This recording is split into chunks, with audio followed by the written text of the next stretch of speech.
प्रदेश के एक कोण पर पड़ती है। इसी स्थान पर कभी संसार का सबसे भव्य और विशाल सूर्य मंदिर बनवाया गया था। तुम जय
श्री राम। सूर्य मंदिर का निर्माण करवाया था।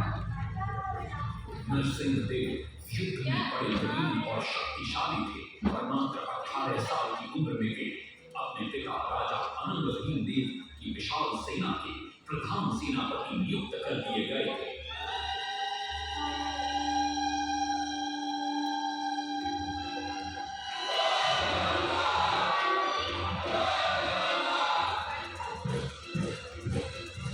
सेनापति बनने के बाद नरसिंह देव ने अपने कुशल नेतृत्व से दक्षिण के कई आक्रमणकारी राजाओं को युद्ध में हराया।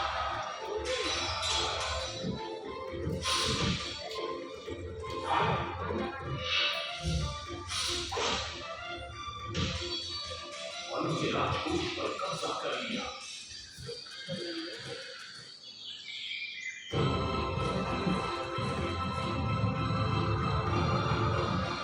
तत्पश्चात उन्होंने विजय किया, जिसे आज हम वारंगल के नाम से जानते हैं।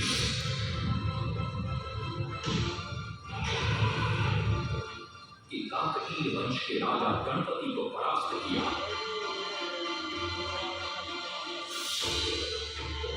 और उनके राजकोष पर भी कब्जा कर लिया।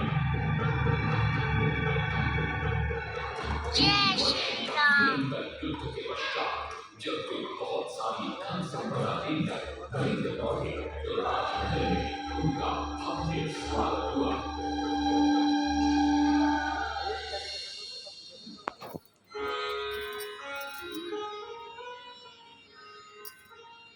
राजमाता कस्तूरी देवी पुत्र नरसिंह देव की वीरता से बहुत प्रसन्न हुई और पुत्र के सामने अपने मन की इच्छा प्रकट की। कहा, तुम्हारे पिता ने शंख क्षेत्र पुरी में भगवान जगन्नाथ का भव्य मंदिर बनवाया है। मैं चाहती हूँ कि तुम पद्म क्षेत्र कोणार्क में उससे भी भव्य और विशाल सूर्य मंदिर बनवाओ। किंतु नरसिंह देव माता से प्रति प्रश्न करते, सूर्य मंदिर ही क्यों, और वो भी कोणार्क में? तब राजमाता कस्तूरी देवी बतलाती, द्वापर युग में भगवान श्री कृष्ण के पुत्र सांब बड़े ही सुंदर और सुकुमार थे। वो नारद मुनि को चिढ़ाया करते थे। एक दिन नारद मुनि ने सांब को सबक सिखाने की योजना बनाई और उन्होंने सांब की सुंदरता की प्रशंसा कर उन्हें गोपियों के साथ जल क्रीड़ा करने को उकसाया।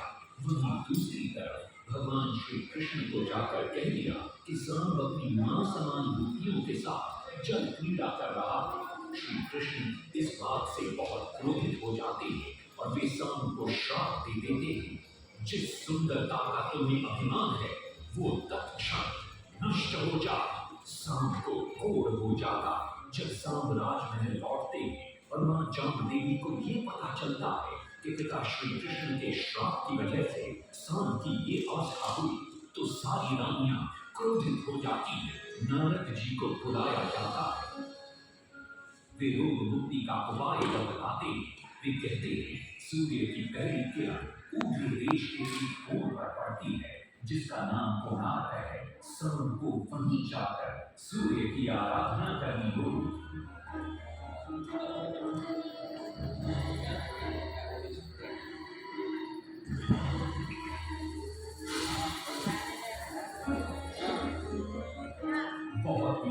लंबी और कठिन यात्रा के पश्चात साहब अपने सैनिकों और सेवकों के साथ कोणार्क की चंद्रभागा नदी के तट पर पहुंचे। नित्य प्रातः स्नान के बाद सूर्य की आराधना आरंभ करते।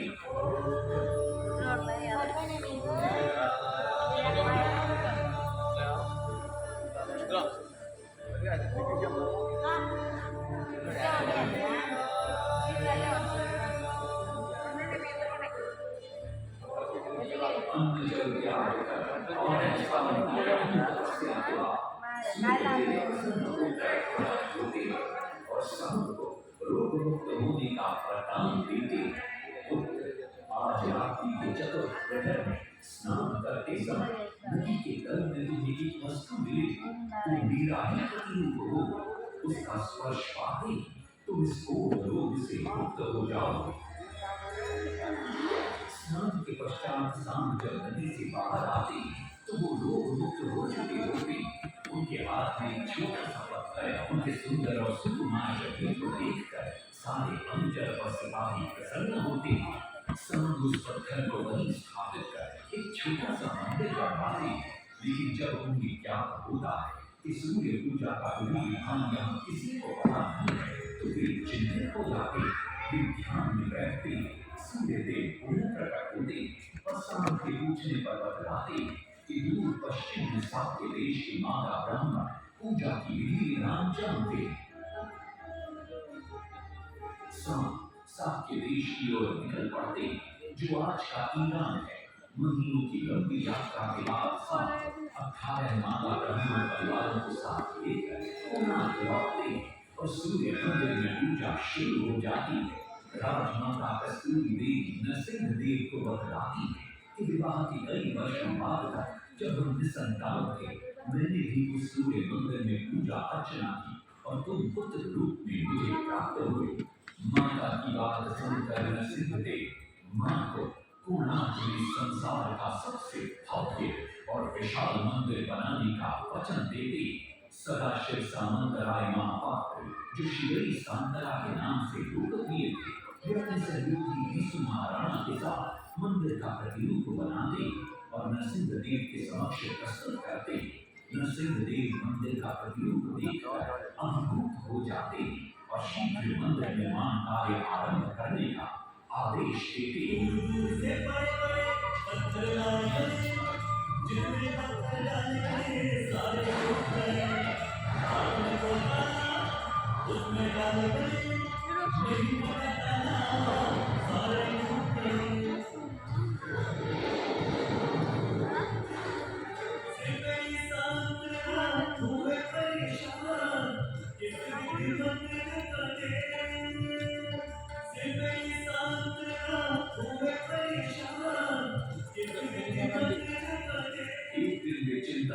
कोणार्क लौट रहे थे, तभी उन्हें प्यास महसूस हुई। पास पीने की कुटिया दिखाई पड़ती है, जहाँ एक बूढ़ी औरत से उनकी भेंट होती है।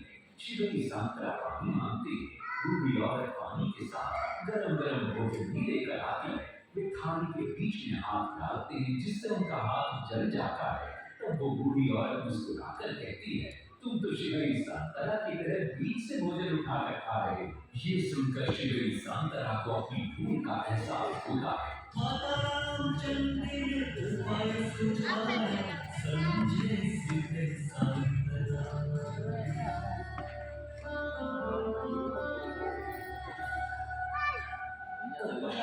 वो किनारे से पत्थर बनवाना शुरू करते हैं और मंदिर निर्माण का कार्य बढ़ने लगता है।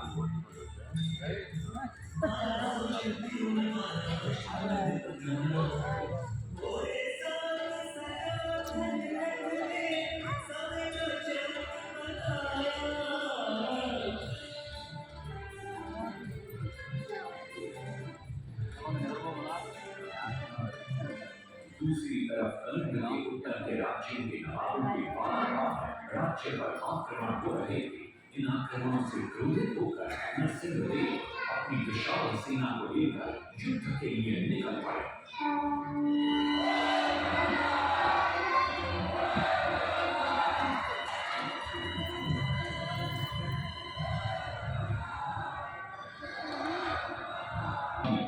कौरवों के नवाबों को भी युद्ध में परास्त कर दिया और उनसे प्राप्त सारा धन अपने कब्जे में लेकर सूर्य मंदिर के निर्माण कार्य में लगा दिया। 1200 कारीगरों के अथक प्रयास से 12 साल बाद विशाल और भव्य सूर्य मंदिर बनकर तैयार हुआ। उस समय के लोगों में वास्तुशास्त्र, ज्योतिष शास्त्र और खगोल शास्त्र का जो ज्ञान था, उसे देखकर आज के बड़े बड़े वैज्ञानिक भी आश्चर्यचकित रह जाते हैं। कई प्रयासों के बाद भी मंदिर के गुंबद पर कलश स्थापित नहीं हो पा रहा था। क्रोधित नरसिंहदेव ने आदेश दिया कि कल प्रातः काल तक यदि कलश स्थापित नहीं हुआ तो सबके सर धड़ से अलग कर दिए जाएंगे। सभी शिल्पकार घोर चिंता में डूब जाते हैं।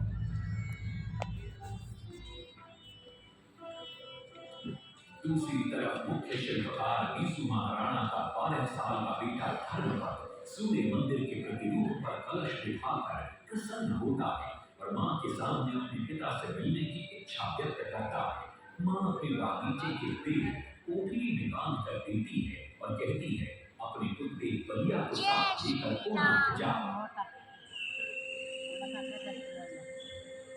बलिया अपने मालिक को पहचान लेता है और बीसू महाराणा से निपट जाता है। धर्मपद अपने पिता को प्रणाम करता है और अपना परिचय देता है।